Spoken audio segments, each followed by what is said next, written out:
All right, I'm the Flat Rate Master, and today we're talking about, well, the dirty little secret some sponsors and YouTubers don't tell you. This is a behind the scenes kind of look at what happens sometimes with sponsors sending you free equipment. We're going to talk about it. Paid sponsorships are different, like the Quaker State programs I've run on YouTube and Instagram. That's different. They're paying for an ad. They have approval. But like tool sponsors that just send me a tool don't get approval of their review, because if they did, it would be an invalid review.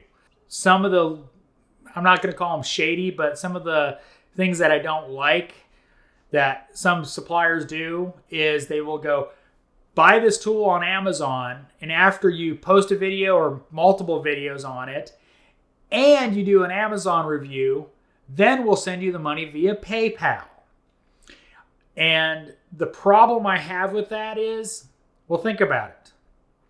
You've got some YouTubers that may not have the cash flow that I do. You know, in case you don't know, I don't take income from the YouTube channel. It all goes right back into buying equipment, you know, buying tools, stuff like that. Yes, I make money with those tools, but the point of it is I don't take it as income. It's not cash to me. It's content for y'all. Me buying a tool to review it on the channel is not a big deal.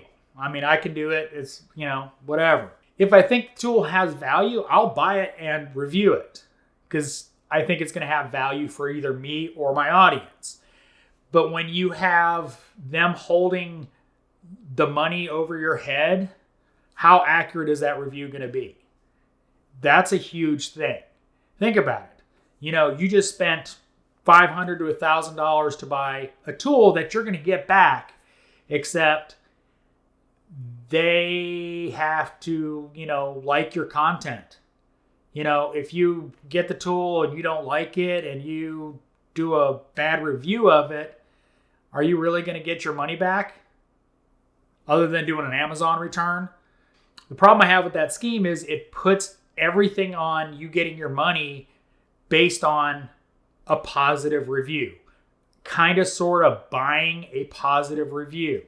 And I will not do that. I just cannot stand that. I turned down a scan tool this week or last week that because I wouldn't do it like that. I don't want to have, you know, them holding over my money because I don't want to buy the tool. I've got tools. I can do my job with what I've got.